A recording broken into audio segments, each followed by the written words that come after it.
Did O'Malley win? Did he really win? Or was Petr Yan robbed? Now, in my opinion, and what I would say about 80% of the population thinks is Yan won. Like most fighters thought Yan won. To be honest, I had Yan win all 3 rounds.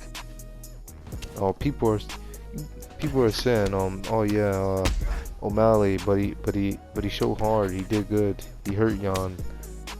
Him doing good, like him doing good doesn't mean anything. He lost. Yeah, he fought a really good fight. It was close. This fight was kind of weird. It was like it's pretty much like George Kamboja versus Devin Haney.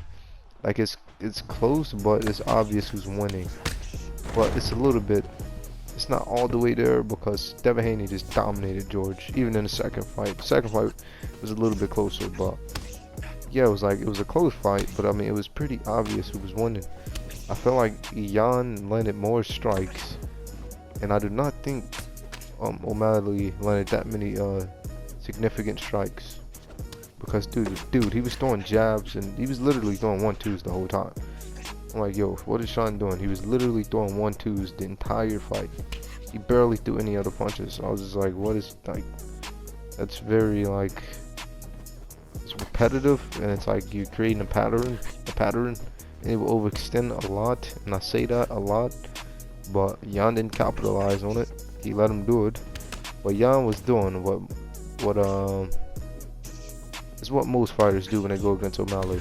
They try to like post out, or they try to get out of the way, but you have to remember, or they just back, even with a high guard. That's how he caught Yan. He caught him in when he was Yan went southpaw, and then O'Malley threw like a lunging straight, crack Yan. Only thing Yan did was just he framed, and then he retreated, but he still got hit. Like O'Malley he's long, man. He's a lot longer than you. And it's still not good to do that, because the thing is with these long fighters, these skinny, long dudes, well, skinny doesn't mean anything, but he's long. His power is at the end of his punch. And O'Malley puts everything into his punches. So if you're not smothering the punch, if you're not getting underneath the straight, Yan started to do that. He started to do that later on in the fight. He was just dodging the strikes instead of trying to like just take him in his shell or his high guard, because eventually it will crack through. The best thing to do is just smother the punch. Don't be on the end of O'Malley's punches, because that's where all the power is. He doesn't even have to fully extend to knock you out. Now, if Yan were to fight O'Malley again, he just needs, I would say you either need to be all the way in or all the way out, but it's not good to be all the way out with O'Malley. But Yan is so good to where I think he can fight on the outside with O'Malley. He would just have to be busy. Like in the beginning, he was in the beginning of the match, first round, he was still a little passive. He wasn't as active. But yeah, next time, or with anyone, guarding O'Malley, if you face him, bro, you need to be in his face. You cannot be on the outside trying to strike with him, even though the only thing he throws is a 1-2. If you can stop his kicks, if you can stop him from kicking, he's just gonna throw a 1-2 the entire time. That was crazy to me, man. Yan didn't capitalize on that. But yeah, round two comes.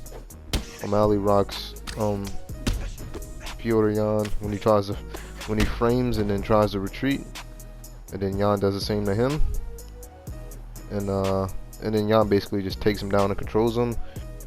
Now round 3 comes, and don't get me wrong, Sean did catch him with a big knee, but I feel like Yan was still catching him with nasty counters, because Sean was like pulling back a lot, and Yan was just catching him with hooks, and he took him down and controlled him for a bit. But you know, congratulations to Sugar Sean O'Malley, man. You earned it, dude. I knew you were this good. You know, congratulations on your win. Welcome to the Sugar Show.